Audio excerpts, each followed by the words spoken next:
چلیے آج ہم بات کرتے ہیں لفظ مقدمہ کے بارے میں۔ آپ نے دیکھا ہوگا کہ ہر کتاب کے شروع میں مقدمہ ہوتا ہے، تو اس کو کوئی مقدمہ پڑھتے ہیں اور کبھی مقدمہ پڑھتے ہیں۔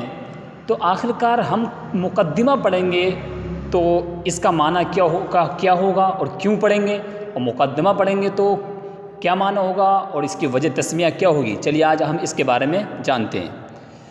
بسم اللہ الرحمن الرحیم، صلو علی الحبیب صلی اللہ علی محمد صلی اللہ تعالی علیہ وسلم۔ دیکھیے، پہلے آپ کیا پڑھنے سے پہلے یہ بات جان لیجیے، یہ مقدمہ جو ہے یہ مقدمۃ الجیش سے ماخوذ ہے۔ کیا مطلب یہ کہ پہلے زمانے میں ایک لشکر جو جنگ لڑنے کے لیے، فتح کرنے کے لیے جب جاتے تھے نا، تو تقریب فہم کے لیے اس طریقے سمجھ لیجئے کہ پہلے جو جماعت چلتی، لشکر 1000 کا 2000 کا، تو اس لشکر میں چند لوگ اس لشکر سے آگے چلتے تھے۔ وہ دیکھتے تھے کہ کوئی دشمن حملہ تو نہیں کر رہا ہے، پانی کا انتظام وغیرہ، کہاں ٹھہراؤ کیا، وہ پورا سسٹم آگے دیکھتے ہوئے چلتے تھے۔ جو وہ چند لوگ جو اس لشکر سے آگے چلتے تھے نا، اس کو بولتے تھے مقدمہ۔ مقدمۃ الجیش یعنی لشکر کا اگلا حصہ، مطلب یہ ہے، تو اس حصے کو بولتے تھے مقدمہ۔ تو اسی سے چونکہ یہ کتاب میں یہ بھی شروع میں ہوتا ہے، یہ بھی آگے ہوتا ہے، تو اس لیے یہ اس سے ماخوذ ہے۔ وہی نام جو فوج میں، جنگ میں جو آگے لوگ چلتے تھے، تو اسی کی مناسبت کی وجہ سے چونکہ یہ بھی آگے ہوتا ہے، اس لیے اس کو ہم مقدمہ کہتے ہیں، اور اسی مقدمۃ الجیش سے ہم نے اس کو ماخوذ کر لیا ہے، اس سے لے لیا ہے، اس سے مناسبت کر لی ہم نے۔ یہ مطلب ہوتا ہے مقدمۃ الجیش سے ماخوذ ہونے کا۔ ٹھیک، اچھا چلیے اب ہم اس کو کیا پڑھیں، مقدمہ پڑھیں یا مقدمہ پڑھیں؟ تو سنیے، اگر آپ اس کو مقدم پڑھیں گے تو یہ باب تفعیل سے قدم یقدم تقدیم فہو مقدم۔ اگر آپ اس کو پڑھیں گے مقدم تو یہ اسم فاعل کا صیغہ ہوگا باب تفعیل سے، اور معنی ہوگا مقدم کرنے والا، آگے کرنے والا۔ اچھا یہ معنی ہوا، تو پھر کیا مناسبت ہوئی؟ تو آگے کرنے والا یہ کیسے ہے؟ تو یہ آگے کرنے والا اس طریقے سے ہے، مثال کے طور پر ہم یہ جو کتاب پڑھ رہے ہیں نا، اور مقدمہ شروع میں ہوتا کہ نہیں ہوتا ہے؟ تو مقدمہ پڑھنے والے بچے کو، پڑھنے والے اسٹوڈینٹ کو یہ آگاہ کر دیتا ہے۔ جو مقدمہ پڑھ لیتا ہے نا، تو وہ پڑھ کر کے آگاہ ہو جاتا ہے کہ آنے والی کتاب میں آگے ہم کیا پڑھیں گے، کیونکہ مقدمے، تعریف، موضوع، غرض و غایت، ثمرہ، اس کا فائدہ کیا ہے، اس کے واضح کون ہے، تو اس علم کے تعلق سے مقدمے میں سب باتیں معلوم ہو جاتی ہیں۔ تو پھر بچہ جو آگاہ ہو جاتا ہے کہ ہاں اب جو ہم آگے کتاب میں آگے جو سبق پڑھیں گے وہ اس تعلق سے ہوگا، اور سبق پڑھ کے ہم کو یہ فائدہ ہوگا، تو اس لیے اس کو کہتے ہیں مقدمہ۔ یہ اس طریقے سے آگے کرنے والا ہے بچے کو۔ اچھا یہ مقدم ہو گیا۔ اچھا اگر دال کے فتح کے ساتھ پڑھیں گے اس کو مقدم، تو پھر کیا ہوگا؟ اگر آپ اس کو دال کے فتح کے ساتھ پڑھیں گے تو یہ پھر باب تفعیل سے اس میں مفعول کا صیغہ ہو جائے گا۔ صرف یصرف و تصریف، اور اس میں مفعول کا صیغہ کیا تھا؟ مصرف، تو پھر مقدم، تو اسی سے یہ اس میں مفعول کا صیغہ ہو جائے گا۔ اور جب اس میں مفعول کا صیغہ ہوگا تو پھر اس کا معنی کیا ہوگا؟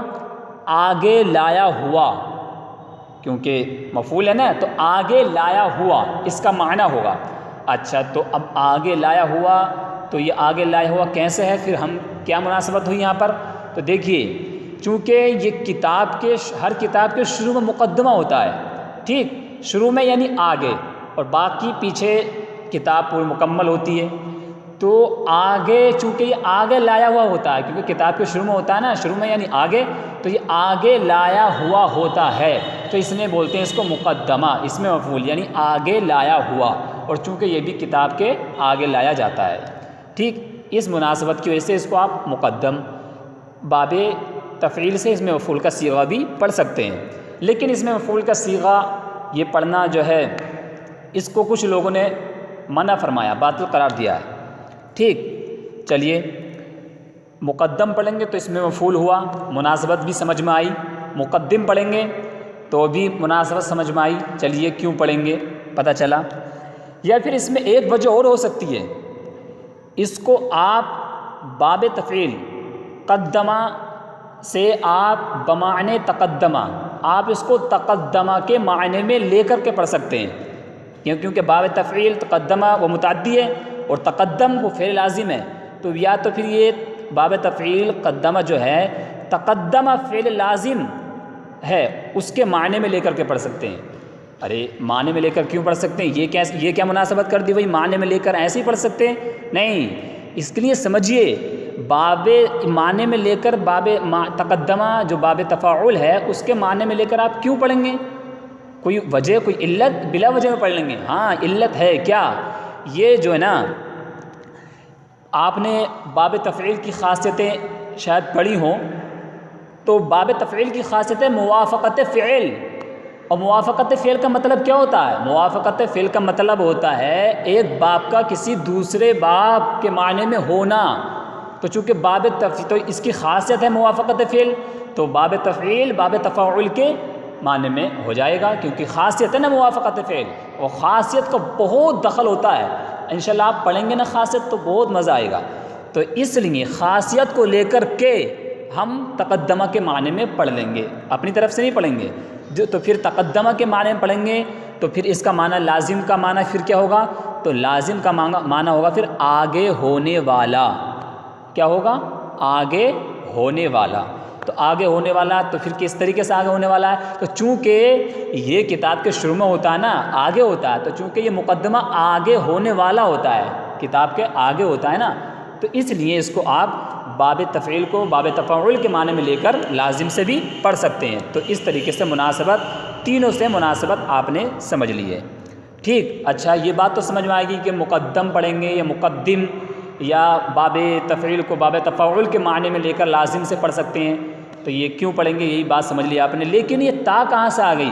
وہ تو مقدم یا مقدم پڑھیں گے نا، تو لیکن مقدمتن یہ مصرف، لیکن تا کون سی آ گئی ہے؟ تا کون سی ہے؟ تو یہ دیکھیے تا جو ہے نا، یہ اس تا کو تائے نقلہ بولتے ہیں، یعنی نقل کی ہوئی تا۔ کیوں؟ کس طریقے سے؟ کیونکہ مقدم اور مقدم یہ صفت کے صیغے ہیں، آگے ہونے والا، آگے کرنے والا، ٹھیک، آگے کیا ہوا، تو یہ صفت واقع ہوتے ہیں کسی کی، آگے ہونے والا کوئی بھی ہو سکتا ہے، کچھ بھی ہو سکتا ہے، لیکن جب ایک خاص جماعت کا نام رکھ دیا کہ جو لشکر کے آگے جو جماعت ہوتی اسی کو بولتے ہیں، تو اب یہ ایک نام ہو گیا، تو نام ہو گیا، تو چونکہ یہ وصف کا صیغہ تھا تو اب وصف سے اسم کی طرف منتقل کرنے کے لیے ہم نے تا کا اضافہ کر دیا۔ چلیے صلو علی الحبیب صلی اللہ تعالی علیہ وسلم۔